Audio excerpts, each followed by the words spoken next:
ناظرین، آج ہم لوگ جانیں گے کرسمس کیا ہے. جو آج سے 2 دن پہلے کرسمس منائے ہیں لوگوں نے، اس کرسمس کی سچائی جانیں گے اور کون لوگ مناتے ہیں. سنیے. یہ اتنا بڑا فیسٹیول ہے کہ مسلمانوں کی عیدیں جتنا پیسہ 10 سال میں بناتی ہیں اس سے بھی زیادہ پیسہ کرسمس کے صرف 1 سال میں بنتا ہے. لیکن آخر یہ کرسمس منایا کیوں جاتا ہے؟ کیونکہ آج دنیا کے سب سے بڑے ریلیجن کرسچینٹی کا یہ ماننا ہے کہ اسی دن، کرسمس کے دن، جیزس عیسیٰ علیہ السلام پیدا ہوئے تھے. لیکن اب کوشچن یہ ہے کہ اگر یہی دن 25 دسمبر عیسیٰ علیہ السلام کی برتھ ڈے ہے تو پھر مسلمان اسے کیوں نہیں مناتے؟ کیونکہ یہاں پر ایک بہت بڑی کنفیوژن ہے. آج سے 2000 سال پہلے عیسیٰ علیہ السلام فلسطین کے ایک چھوٹے سے شہر میں ایک میریکل سے پیدا ہوئے. یہ وہ زمانہ تھا جب فلسطین میں تو یہودی آباد تھے ہی، لیکن یہاں پر یہودیوں کی حکومت نہیں تھی. حکومت اس وقت کی ایک بہت بڑی سپر پاور رومن ایمپائر کی تھی. جب رومن ایمپائر اپنی طاقت کی پیک پر تھی اور یہاں کے بادشاہ کا نام تھا سیزر اوگسٹس، جو رومن ایمپائر کا سب سے طاقتور بادشاہ تھا.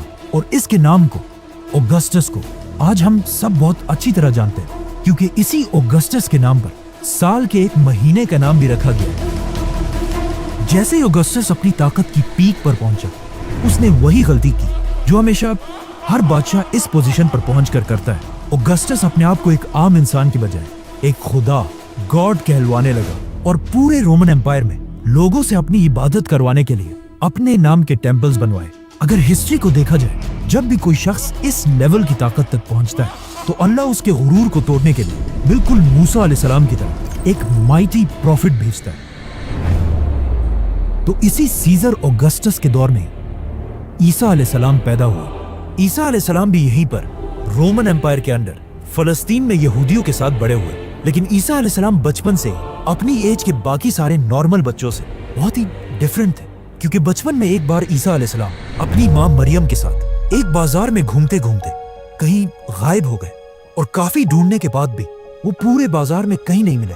تو آخر ان کی ماں انہیں ڈھونڈتے ڈھونڈتے یہودیوں کے ایک ٹیمپل کی طرف گئی، جہاں پر انہوں نے دیکھا کہ ینگ عیسیٰ علیہ السلام اس وقت کے بڑے یہودی علماء کے ساتھ ڈیبیٹ کر رہے تھے. اور ان کے کوسچنز کو سن کر یہودی اسکالرز کے چہرے بالکل غصے سے بھرے ہوئے تھے، کیونکہ ان کے سامنے ایسے کوسچنز کرنے کی اب تک کسی میں جرت نہیں تھی. اسی طرح عیسیٰ علیہ السلام فلسطین میں بڑے ہوتے گئے اور آگے جا کر انہیں اللہ کی طرف سے ایک بہت ہی یونیک پاور ملی، جس میں وہ کسی بھی بیمار شخص کو صرف ایک انگلی کے ٹچ سے بالکل ٹھیک کر دیتے تھے. اور اپنی اس پاور کو یوز کر کے عیسیٰ علیہ السلام غریب لوگوں کی مدد کرنے لگے. اور جیسے جیسے لوگوں کو عیسیٰ علیہ السلام کی اس طاقت کا پتہ چلا تو وہ دور دور سے عیسیٰ علیہ السلام کے پاس آنے لگے. اور اسی طرح آہستہ آہستہ عیسیٰ علیہ السلام کی پاپولیرٹی پورے فلسطین میں پھیلنے لگی.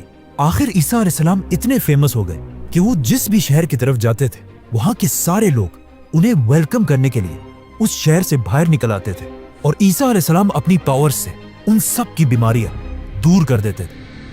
یہاں تک تو سب بالکل ٹھیک تھا، لیکن آہستہ آہستہ عیسیٰ علیہ السلام اپنے فالوورز کو بٹھا کر ان کے سامنے سپیچز کرنے لگے. اور ان سپیچز میں وہ بار بار لوگوں کو یہ سمجھانے لگے کہ آج ہمارے اس ریلیجن کو صرف اور صرف ان یہودی اسکالرز نے تباہ کیا ہے، جو اپنے ٹیمپلز میں بیٹھ کر صرف غریب لوگوں سے چندہ جمع کرتے ہیں اور صرف کچھ پیسوں کے لیے یہی اسکالرز تورات کی آیات کو چینج کر کے اپنی مرضی کے فیصلے لکھتے ہیں. اور ہر سپیچ میں بار بار عیسیٰ علیہ السلام یہودی اسکالرز کو منافق کہہ کر پکارنے لگے. یہ سب سننے کے بعد یہودی عوام تو عیسیٰ علیہ السلام کی ان باتوں سے بہت انسپائر ہوتے تھے، لیکن عیسیٰ علیہ السلام کی ان باتوں سے یہودی اسکالرز کے دھندے خراب ہونے لگے، جس کی وجہ سے یہودی علماء کے دلوں میں عیسیٰ علیہ السلام کے لیے سخت نفرت پیدا ہوئی. اور وہ یہ پلاننگ کرنے لگے کہ کسی طرح عیسیٰ علیہ السلام کو مار کر ان سے اپنی جان چھڑا دیں.